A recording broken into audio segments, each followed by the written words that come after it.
Ya. Dari 10, 7 sudah lewat, 3 tersisa. Sekarang kita akan ngobrol sama Ernest Prakasa. Kita akan belajar soal menulis komedi. Masih dalam rangka PO buku pecahkan dibuka. Dari job pertama sampai job pertama, buku ini akan mengajarkan lu gimana caranya stand up dari job pertama sampai lu bisa ngejob. Kalau mau buku ini gratis, setiap sesi akan ada pertanyaan yang diberikan kepada lu. Bukan pertanyaan diberikan kepada lu. Lu boleh nanya sama panelisnya.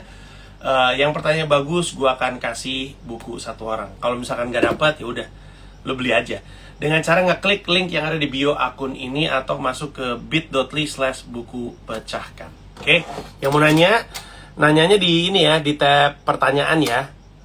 Tuh, ini contohnya nih. Kosakata seperti apa yang pas buat nulis komedi? Inilah orang-orang yang hanya berburu hadiah. Belum ada pembicaraan, udah nanya. Pokoknya ya, ciri-ciri yang nggak gue kasih hadiah, yang kebanyakan nanya. Kebanyakan nanya. Jadi dia nanya yang sama banyak banget. Nah itu berarti dia berburu gitu. Dia nanya untuk dapat hadiah, bukan untuk belajar. Ketahuan, kelihatan. Gue bisa menilai. Sorry, saya tidak bisa kasih. Pokoknya kalau lu pengen peluang lu dapat hadiahnya terbuka lebar, jangan berulang-ulang nanya pertanyaan yang sama. Jangan satu orang nanya 10 kali, 15 kali, 20 kali. Percuma. Tidak akan dapat dari saya. Makanya dari tadi gue milih-milih. Bounty Hunter tidak gue kasih hadiah. Pokoknya kalau pertanyaannya bagus menurut gue, kelihatan banget ini orang pengen belajar, akan saya kasih hadiah buku. Oke, kita Ridwan Remin muncul mulu. Gue perhatiin Ridwan Remin. Apa kabar Ridwan Remin? Karena ada yang nanya, ya Ridwan Remin kok nggak ada. Ridwan Remin, saya udah minta tolong sama dia, mau nggak jadi pengisi. Tapi dianya nggak bisa karena lagi ada kerjaan. Tapi gue pantau nongol mulu nih tadi. Sambil kerja ya Min ya, sambil kerja sambil mantau gitu kan. Oke, nah kalau yang sekarang kita akan ngomongin soal menulis komedi. Nanti sama Radit soal apakah stand up komedi bisa dipelajarin. Remin, halo bang, ternyata saya gak jadi ngejob hari ini.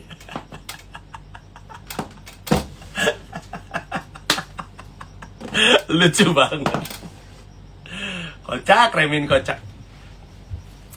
Ya, dan nanti yang malam sama Awe adalah bagaimana cara meminta bantuan Dewa Komedi. Oke. Kelihatannya bukan nih. Ernest Prakasa belum nongol. Malah request dari Agung Hidayanto. Ngapain Anda mau nge-request live sama saya Anda?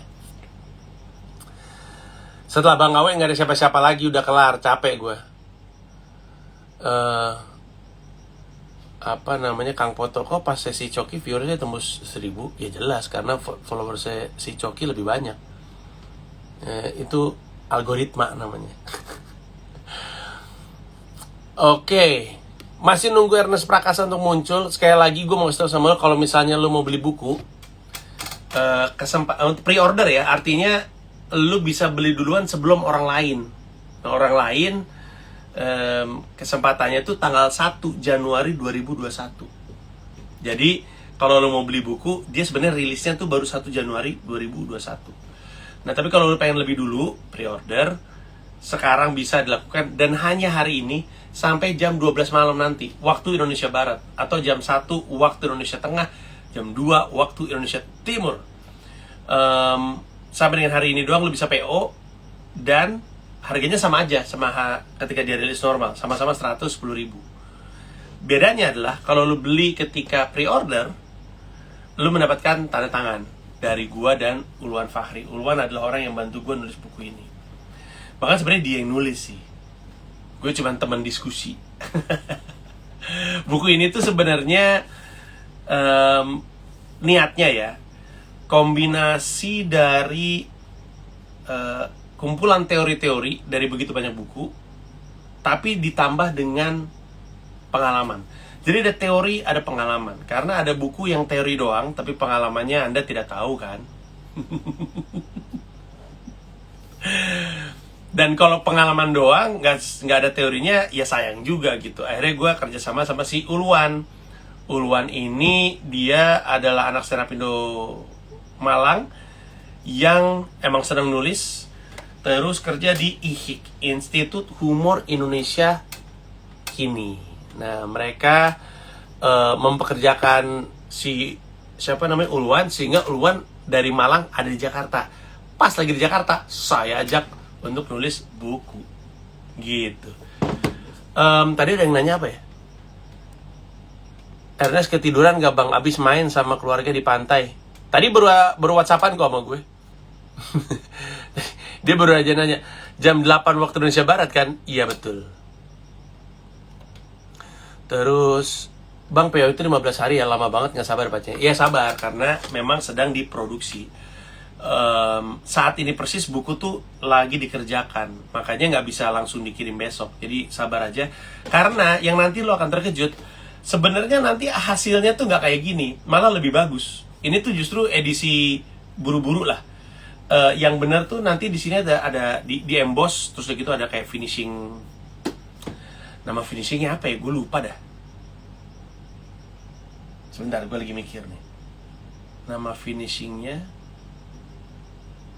nggak pokoknya nggak tahu, gue lupa. Pokoknya ada kayak glossy-glossinya gitu. Jadi sebenarnya aslinya tuh lebih bagus daripada ini. Kalau dalamnya sih bahannya, printannya ya sama aja, cuman depannya tuh finishingnya tuh lebih bagus. Nah makanya lagi diproses. Nanti ketika jadi, gue tanda tangan dulu, dan banyak tanda tangannya. Kayaknya gue lagi ingat ya, kayaknya kalau buku gue nggak pernah PO sebanyak ini deh. Gue bisa ngeliat kan jumlah buku yang sudah terjual di PO. Gue nggak pernah sih tanda tangan buku sebanyak ini. Abis itu demi dikirim dengan cepat, gue harus sebisa mungkin tanda tangan dalam 1 hari. Sedih gue dengernya. Gue harus tanda tangan semua buku itu dalam 1 hari. Nantilah kita lihat ya, karena masih ada waktu kan nih, masih ada 4 jam lagi. PO dibuka, habis itu ditutup, habis itu nanti kita lihat total terjual berapa. Habis itu gue akan bersiap-siap menjaga kesehatan supaya gue bisa tanda tangan buku sebanyak itu, supaya kemudian bisa langsung dikirim. Seandainya gue punya ruang lebih lega, mungkin gue butuh sebanyak itu. Gue inget ya, karena gue pernah tanda tangan cover DVD. Kayaknya gue pernah tuh DVD, cover DVD sebanyak itu pernah gue, sebanyak yang PO ini pernah gue. Dan gue menyelesaikan itu dalam 1 minggu. Sementara dalam rangka bukunya cepat dikirim, gue harus menyelesaikan dalam 1 hari. Jadi semua buku itu nyampe kantor, habis itu gue tanda tangan, habis itu gue kirim berdua Ulwan. Sulit sekali. Oke, ini sambil wah belum muncul juga nih Ernest.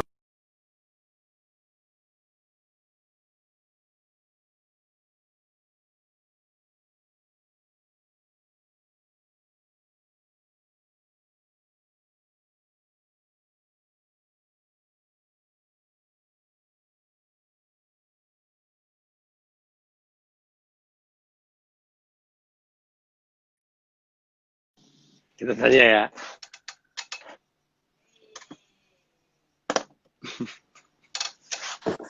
Salah ternyata. Gue swipe gini loh, gue swipe, mana kagak live nih, gue swipe, gue refresh kagak nongol. Ini saya jadi nggak enak nih. Ini saya memakan waktu liburan Anda nih, makanya. Gue udah nggak liburan ini, Ji. Cuman pindah domisili aja jatuhnya. Lu gimana sekarang, di Bali kan? Ya di Bali, cuman maksudnya kerjaan juga kan harus dikerjain gitu. Jadi udah mindsetnya udah nggak mindset liburan gitu. Maksud gue. Baiklah kalau begitu. Ernest Prakasa, mohon maaf memakan waktu Anda. Kita ngobrol-ngobrol bentar ya, Nes. Tapi lu itu buku lu yang nulis lu apa Ulwan? Apa? Ulwan yang nulis apa lu yang nulis? Ulwan yang nulis, gue cuma naruh nama biar laku. Bagus. Buku Nggak, ngenes juga bukan gue yang nulis tuh, buku ngenes Pak Parwes yang nulis, gue cuma naruh nama doang. nggak, tapi Gimana si gitu? si si Ulwan kontribusinya besar sekali dari buku ini. Gue cuman ngasih pengalaman karena niatnya kan ada tuh buku belajar stand up tapi nggak datang dari pengalaman ya, cuman kumpulan-kumpulan buku doang. Ada tuh Iya, iya, orang yang iya. kayak gitu. Soalnya beberapa quotes-quotes di situ tuh dari nama-nama yang ini akademisi dari mana gitu, nggak familiar gitu namanya. Biasa kalau kita kan ngutip-ngutip orang-orang yang usual suspect aja kan yang kita kutip gitu. Ini kayak ada nama-nama yang asing banget buat gue gitu. Ya bro, Ulwan itu peneliti humor bro, Iya, ngerti nggak lu? makanya. Si Gimana, gimana, gimana? si Library of Humor Studies itu ada lebih dari 1.000 buku Nes humor dan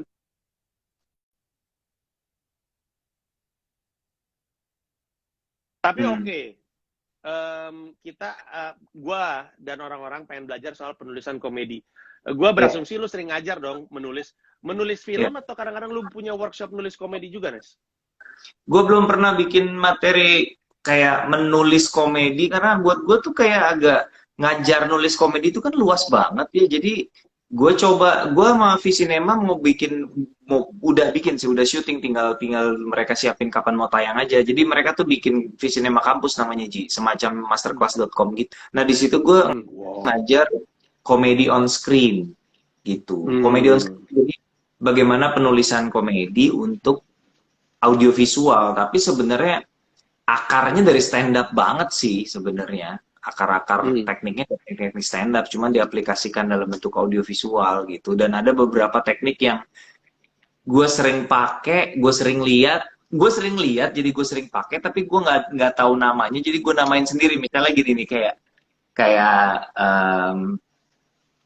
misalnya adegannya misalnya eh, suami istri bertengkar gitu, terus suaminya ngotot, tiba-tiba istrinya bilang, eh ya udah malam ini kita nggak usah ya, oke aku nurut gitu, yang ngerti nggak sih lo, yang tiba-tiba Hmm. kan orang suka gitu kan, adegan-adegan sitcom gitu yang patah gitu, Ya. yang pokoknya mulai sekarang ya, kayak gue pernah pakai di Billy dan Mamet gitu, pokoknya something like pokoknya mulai sekarang gue nggak mau tahu ya pokoknya. Tapi gini, oke langsung gitu kan, suka gitu kan, Ya, ya ya, kayak gitu ya, gitu ya, ya, ya, ya. itu kan di stand up kan mungkin nggak terlalu sering bisa dipakai ya, tapi di film itu sangat sering kita lihat gitu, film atau series gitu. Nah teknik-teknik kayak begitu gue coba coba gue bedah, coba gue breakdown. Intinya sih spiritnya sama Ji, untuk ngasih tahu orang bahwa komedi ini bisa dipelajari strukturnya, intinya kan gitu. Ya, oke kalau begitu. Nah, berkaitan dengan itu, lo adalah orang yang tepat. Yang mana sebelum gue lupa, gue juga mengucapin selamat atas Piala Citra Anda yang ke 577 kalau nggak salah Piala Citra Anda. Kedua, kedua monyong, Hah? Hah? kedua lah, banyak amat piala gua. Untuk penulisan kali ini adapted screenplay ya, kalau yang ini ya? Sama, yang iya betul, yang pertama original screenplay, yang ini adapted screenplay, betul ya. Ya, Screenplay dua-duanya. congratulations on that. Nah, berarti Thank you. kalau lu mau ngajarin misalkan komedi on screen atau penulisan komedi yang lu bilang sebenarnya akarnya kurang lebih nggak jauh dari stand up komedi, Ya, biasanya tuh awalnya tuh apa? Sebelum orang mulai belajar nulis, apa dulu yang dikasih tahu? Lu tuh mesti tahu hal ini dulu nih gitu. iya, yang pertama kali biasanya gua kasih tahu pertama prinsip bahwa gue pernah baca, lu pernah baca bukunya Steve Kaplan nggak, Ji ya? Pernah, pernah Ntar gue sekitar WhatsApp ya, Steve waktu Kaplan. di Iya. Secrets ya. Ya, Lupa judulnya gue, ya, pokoknya gambar kulit pisang gitu. Nah si Steve Kaplan ini betul. ngasih beberapa prinsip yang menurut gue menarik gitu, karena orang tuh menganggap komedi itu sebagai sesuatu yang lucu-lucuan doang gitu. Jadi kalau tanya mulainya dari mana, mulainya dari memberikan pemahaman yang benar tentang apa itu komedi. Kayak misalnya Steve Kaplan bilang gini yang buat gue menarik banget. Ketika dia bicara komedi audiovisual gitu, dia bilang yang punya niat untuk bikin ketawa adalah si penulis naskah, bukan si aktor. Itu dia lagi ngomongin konteksnya soal prinsip trying to be funny, Ji. Jadi kan kita tahu bahwa kita nggak boleh trying to be funny, cuman kan susah jelasin ke orang. Yang mencoba yang mencoba bikin penonton ketawa adalah penulis naskahnya, bukan aktornya. Pada saat si aktornya, karakternya yang terasa mencoba membuat penonton tertawa, itulah trying to be funny. Itulah di saat penonton akan mulai ngerasa, ih maksa lu gitu, ih garing apaan sih gitu. Jadi si hal-hal seperti itu yang perlu di lay the foundation itu dulu, bahwa komedi itu sesuatu yang sangat fragile, sangat sangat apa ya, teoritis gitu. Baru mulai masuk ke, sebelum masuk ke struktur jokes, gue jelasin dulu kayak kenapa orang ketawa gitu. Kenapa sih kita ketawa gitu kan? Karena ada ironi, karena ada kejutan, yang kayak gitu-gitu. Baru tuh masuk ke gue kasih sejarah dulu sih. Gue mulai dari, gue kalau itu ngajar apa komedi on screen, tetap gue ngajar dari sejarah dulu, karena seperti yang lo tahu kan, orang kalau di Twitter terutama gitu kan, alah pelawak ke pelawak aja, nggak usah ngomenin politik kan, suka gitu kan. Orang-orang orang orang-orang butara gitu, nggak tahu kalau zaman Yunani kuno panggung komedi itu tujuannya karena mereka nggak bisa kritik langsung, mereka pakai komedi kan gitu. Nah itu juga gue share juga. Jadi terus gue ceritain perkembangannya komedi dari zaman slapstick apa sampai ke sekarang. Jadi eh, menarik sih, coba untuk kasih teknik-teknik penulisan audio, komedi tapi yang rootsnya tuh dari film. Mau nggak mau teoritis sih Ci. Kayak setup punchline, lo tau lah setup punchline itu kan sesuatu yang sederhana tapi ngejelasin ke orang tuh susah banget kan sebenarnya. Iya, exactly. Iya. Lu Gitu, ngejelasinnya gitu. gimana? Secara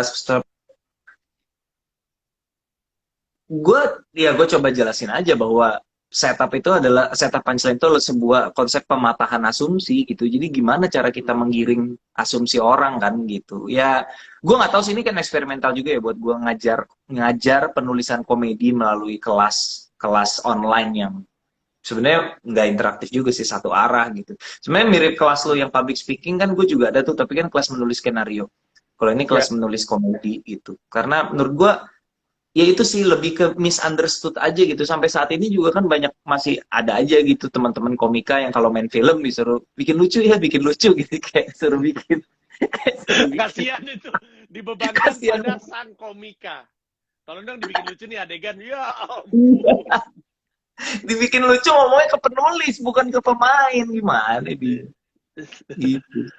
Oke, nah orang kan banyak yang nggak paham bahwa bahkan stand up comedian itu juga nulis materi stand up-nya. Ya, Mungkin ya. pertanyaannya kemudian adalah, memang apa yang didapat dari menulis dulu materinya sebelum dibawakan? Memangnya nggak bisa diingat aja pointersnya, terus udah gitu udah kita bawain aja. Apa sih manfaat dari menulis sebenarnya? What do you get from writing the actual joke gitu? Kita ngomongin stand up comedy aja. Ya, lebih spesifik ke stand up comedy. Ya, kalau kita ngomongin stand up comedy, sebenarnya ada sih. Kayak Dave Chappelle juga gue pernah baca, Ji. Dia juga kan, Dave Chappelle itu mirip-mirip si Soleh kan sebenarnya. Dia kalau naik cuma bawa pointers doang setahu gue. Jadi kan, lu juga bahas di buku lu kan, dia pernah, Ya. yang di buku lu ceritain si Dave Chappelle, 6 jam. pokoknya lama banget gitu kan, dia pernah open mic gitu, karena ngomong ngalor ngidul gitu, kayak si Soleh gitu. Jadi memang ada juga orang-orang yang kayak gitu, cuman itu kan bukan sesuatu yang baku. Kalau buat gua, menulis itu kan ya kita mau perform apa yang mau kita eh, apa yang mau kita tampilkan harus kita tulis. Cuman cara menulis gue juga udah pernah melalui beberapa cara menulis. Gue nggak tahu cara lu nulis ya, tapi lu pernah nggak nyobain nulis yang dari premis mentah tanpa lu punya anything on paper? Terus lu kayak ngerekam diri lu sendiri ngomong, kayak trying to, kayak mencoba berharap mendapatkan sesuatu dengan cara lu omongin gitu. Pernah nyoba gak lu cara kayak gitu? Gue pernah nyoba tuh cara kayak gitu. Gue Jadi tepatnya kayak gini. Jadi gue kan nulis ide gue di handphone. Abis gue nulis ide di handphone, gue nulis kata per kata. Abis itu gue coba untuk hafalin, terus gue omongin. Nah memang ketika gue omongin, tiba-tiba suka merutul Betul. sendiri tuh ide-ide. Tapi kan itu udah jadi, materi lu udah ada kan. Iya. Nah ini beneran dari premis. Dari premis. Misalnya lu cobain deh sekali-kali, cobain ya. Itu kayak free flowing yang you'll get something gitu. Kayak misalnya lu mau ngomong keresahan apa deh yang lu mau ngomongin, misalnya ngomongin politik dinasti gitu. Anak Jokowi wali kota, menantunya wali kota gitu. Kan itu ngendep itunya doang tuh. And then lu nyalain handphone. Lu pernah nyoba pas lagi mau bikin materi buat susah setengah jalan tuh, gue inget terakhir kali gue bikin spesial. Ya udah gue nyalain aja recorder gue, terus gue di kantor gue gitu, kayak ya gue ngomong aja gitu, gila ini gini nyablak aja, dan gue dengerin, dan dari situ baru gue catat, ini bisa dipakai, ini bisa dipakai gitu. Jadi itu cara menulis yang eksperimental yang gue sempat lakukan gitu. Dan itu buat lu works, dan bakal lu pakai terus atau lu bakal nge-explore terus Buat gue sambil itu refreshing, kata paling tepat refreshing, karena dengan cara yang biasa kita punya ide bikin mind map, bikin apa kayak udah kayak jadi sebuah rutinitas yang kadang-kadang bikin penat gitu. Jadi cara tadi tuh buat gue salah satu cara refreshing untuk menulis menulis materi. Cuman memang gue ya salah satu hal yang menurut gue orang masih sering malas tuh, ironically memang orang tuh malas nyatet ya, orang tuh suka malas nyatet karena mungkin mikir udahlah ntar juga inget gitu kali ya, ntar juga inget lah, gak usah gue catat gitu.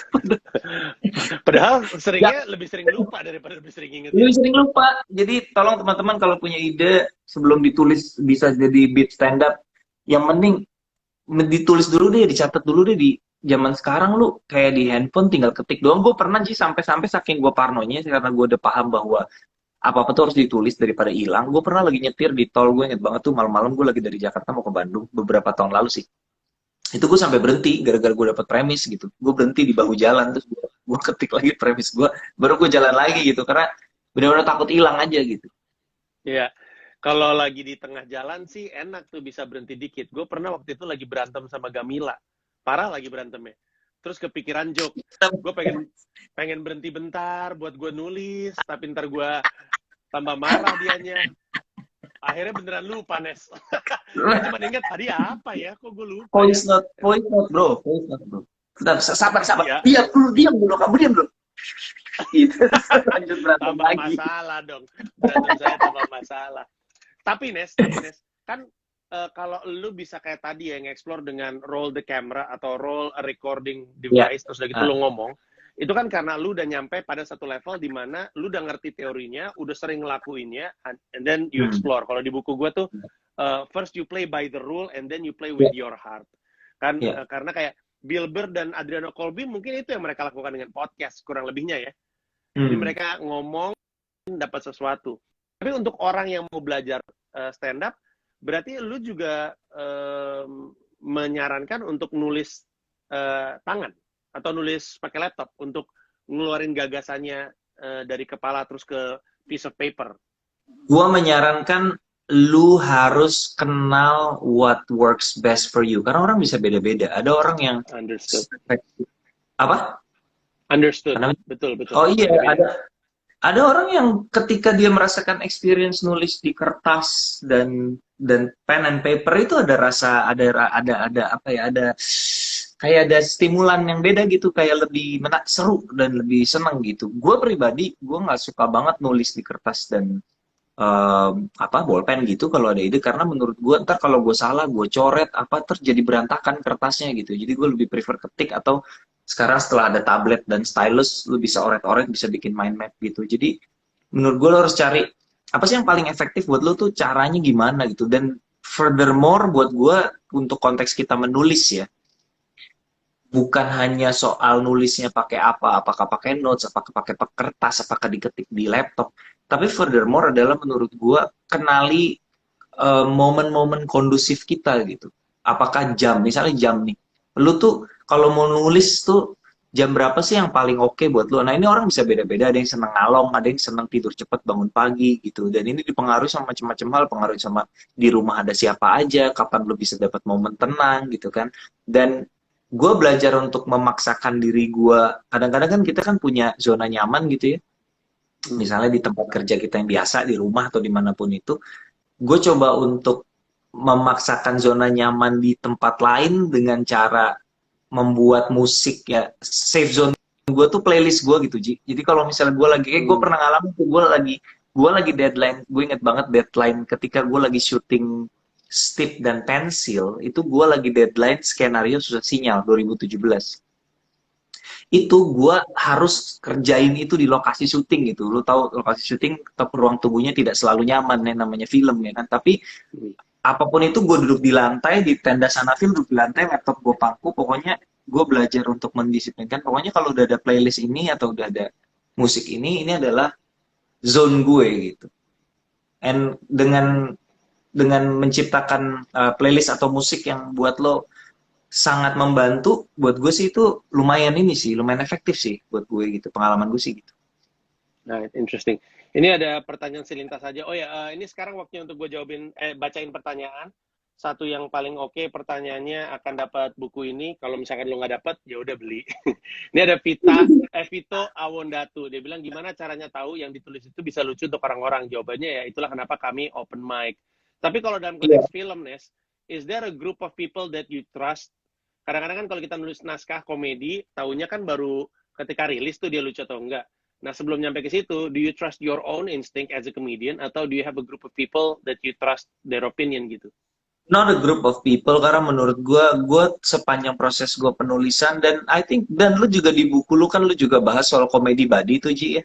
Tapi menurut gue satu hal yang kurang, yang mungkin tidak lo bahas di situ adalah soal hati-hati juga sama addictionnya komedi body. Karena orang kalau udah terlalu addicted sama having somebody yang lo kayak selalu ngasih lo masukan soal penulisan, ketika lo nggak ada orang itu, lo bisa kayak insecure gitu loh, kayak aduh tapi gue kayak belum dapat stamp of approval gitu loh Ci. Menurut gue jadi kayak bisa kayak insecure kalau belum nggak tahu lo, mungkin kalau ada joke lo yang belum di approve Gamila, mungkin lo ngerasa kayak belum 100% joke lo, mungkin gue nggak tahu ya. Tapi ada itu juga kadang-kadang gitu.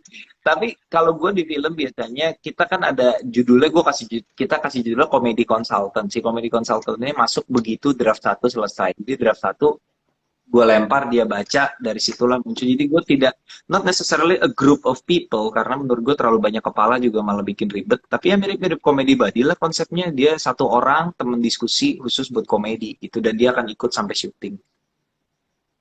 Oke, interesting. Tadi udah menjawab pertanyaan yang sekarang ada di layar dari Rahardi Rahim, peran comedy consultant. Berarti di lu comedy consultant itu terlibat dari sisi penulisan juga dan nanti sampai syuting ya? Karena ada juga comedy consultant tuh yang Konsep doang ya. di set, Iya.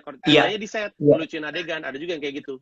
Iya, menurut gue agak sulit sebenarnya kalau dia baru didatangkan ketika syuting, dia tidak bisa menyiapkan ruang komedinya sejak ada di skenario gitu. Jadi gue libatin mulai dari skenario, kemudian reading. Sebenarnya dari 3 fase itu yang paling krusial menurut gue reading sih, Ci. Kalau komedi konsultan film ya, karena di reading itulah kita ngegodok dialog-dialognya, kita matengin punchline-punchline-nya. Jadi di lokasi ya, kalaupun ada aktor-aktor yang model-model kayak lo tahu Babe Cabita gitu yang suka nyeletuk aneh-aneh, ya itu sebatas dosisnya tuh minor gitu, tapi pengadeganan komedinya udah jadi. Nah itu dijadiinnya, dimatenginnya itu adalah ketika sebenarnya reading. Kalau kita matenginnya di lokasi, buang waktu, kelamaan.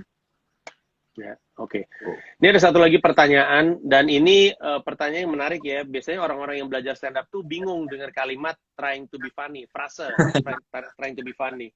Nah, dia nanya nih, gimana cara pemula menghindari trying to be funny ketika nulis materi baru, terutama ketika dia mungkin mendisiplinkan diri untuk nulis terus ya.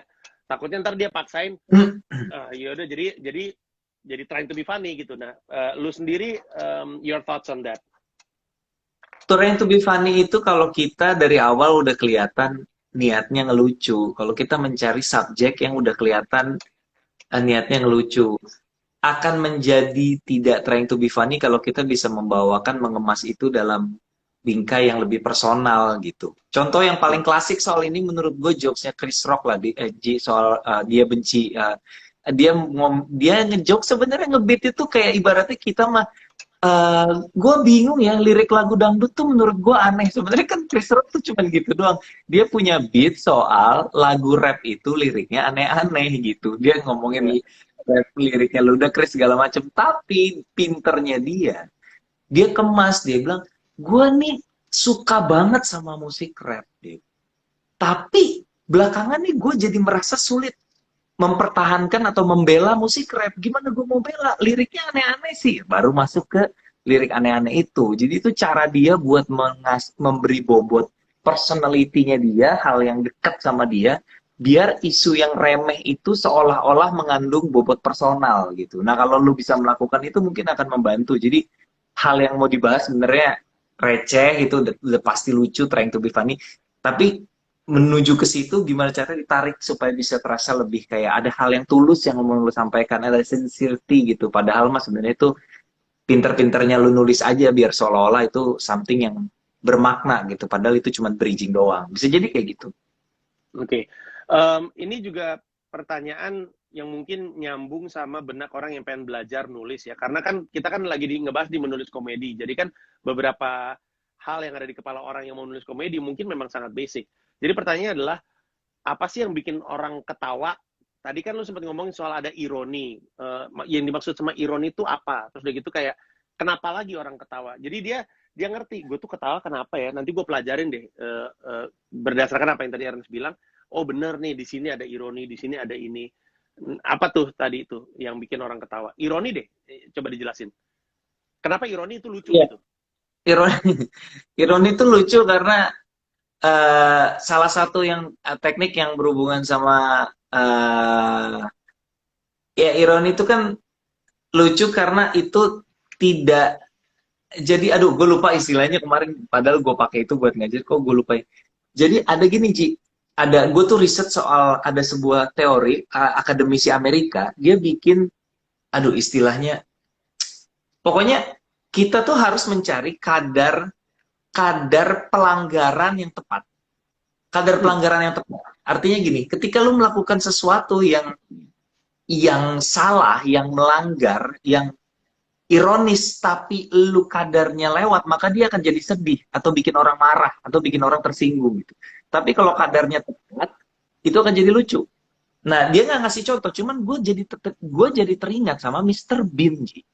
Mr. Bean itu ya, menurut gue itu adalah contoh bahwa lu bisa membuat sesuatu itu apa ya keluar dari pakemnya ngaco tapi kadar ngaconya itu masih ada di tahap yang lu nggak melukai siapa-siapa gitu.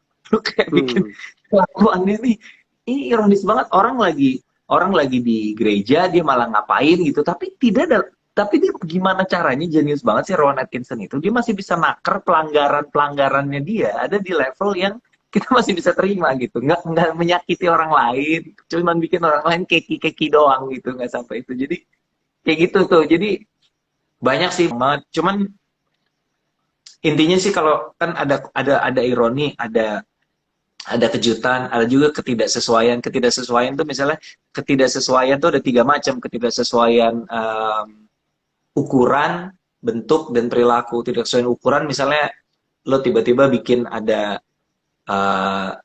kondom segede ban mobil gitu pasti ketawa kan orang ketawa nggak orang kalau ada kondom harusnya sih ketawa ya Ketawa gitu. ya.